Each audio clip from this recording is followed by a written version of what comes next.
जैसे क्वेश्चन आपके पास क्या है, cosec theta minus cot theta का whole square equal to 1 minus cos theta अपन 1 प्लस कोस थीटा। इस क्वेश्चन को बनाने से पहले बेटा देखिए, सबसे पहले ध्यान देना आपको कि ये कोस थीटा आ रहा है। क्या आ रहा है? कोस थीटा आ रहा है। अब यहाँ पर जब आप इसको देखते हैं, देखो कोसेक जब भी ट्रिग्नोमेट्री के क्वेश्चन सॉल्व करते हैं, कोशिश क्या करते हैं कि साइन और कोस में तोड़ा जाए। अब कोसेक थीटा को अगर आप देखते हैं ना, तो 1 साइन थीटा होता है, यानी कि इसका हर जो आया डिनोमिनेटर आया, क्या आया? साइन थीटा आया। कोस थीटा को देखते हैं तो cos theta upon sine theta, इसका भी क्या आया? Sine theta.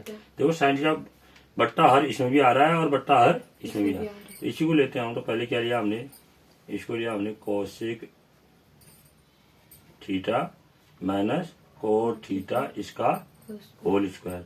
तो क्या कहना चाह रहा हूं मैं, कोसेक थीटा का क्या आता है? 1 अपॉन साइन थीटा आता है, माइनस कोट थीटा का क्या आता है? Cos theta upon sine theta. Cos theta upon sine theta आता है ना। हाँ। होल स्क्वायर है, होल स्क्वायर कर दिया हमने, किया। हाँ। अब ध्यान दीजिए, अब देखो यहाँ भी साइन थीटा, यहाँ भी साइन थीटा है ना। तो एक सरल तरीका तो ये हो गया कि हमें इस भिन्न को हल करने, इस फ्रैक्शन को सॉल्व करने में बहुत सरल होगा। इसको हम क्या लिख सकते हैं?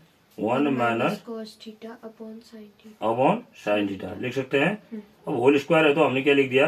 Whole square. होल स्क्वायर लिख दिया। देखिए जब हमारा आंसर ये आया तो हम समझ गए कि हम कुछ तो आंसर के नजदीक पहुंच चुके हैं, क्योंकि आंसर क्या है? 1 माइनस कोस थीटा है। ये 1 माइनस कोस थीटा तो आ रहा है, लेकिन नीचे 1 प्लस कोस थीटा आ रहा है, यहाँ साइन थीटा आ रहा है ना। तो फिर क्या करेंगे, हम इसको अलग अलग कर देंगे तो ये क्या हो जाएगा?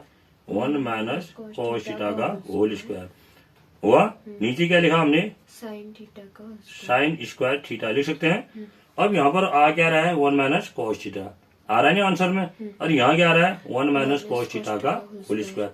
इसका मतलब एक 1 माइनस कोस थीटा कटना है, एक कम होना है ना इससे। तो कैसे होगा देखिए, फिर हम अब नीचे आंसर कायम है 1 प्लस कोस थीटा, नीचे हमारा कायम है साइन स्क्वायर थीटा। तो हम कोशिश करेंगे कि साइन स्क्वायर थीटा वाला पोर्शन भी हमारा कैसे सॉल्व हो जाए? कोस थीटा से, ठीक है। तो क्या लिख देंगे हम इसको?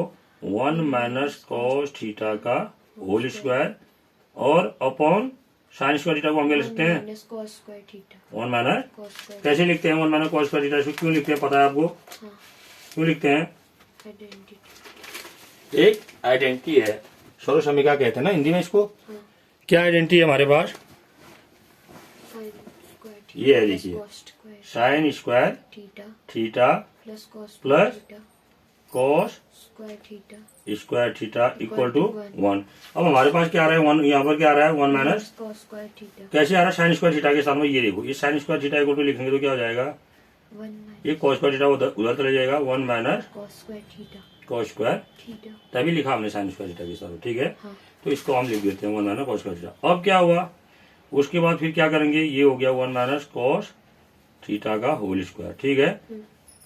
क्वेश्चन बनाने से पहले हमारे दिमाग में पहले से होना चाहिए कि हमारे पास 1 माइनस कोस थीटा का ऊपर 2 है, एक ही चाहिए हमें, ये तो है, और नीचे भी उत्तर काय में चाहिए? कोस में चाहिए, है ना।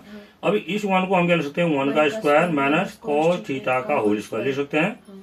फिर क्या हो जाएगा? ये 1 माइनस कोस थीटा का whole square upon 1 minus cos theta, नीचे ए स्क्वायर माने बी स्क्वायर है नहीं है, तो 1 प्लस कोस थीटा और 1 minus cos theta, A plus B, A minus B कर दिया। अब देखो 1 minus cos theta, 1 minus cos theta, एक ऊपर कम हो गया, क्या बचा ऊपर? 1 minus cos theta, 1 minus cos theta, इतना ही बचा।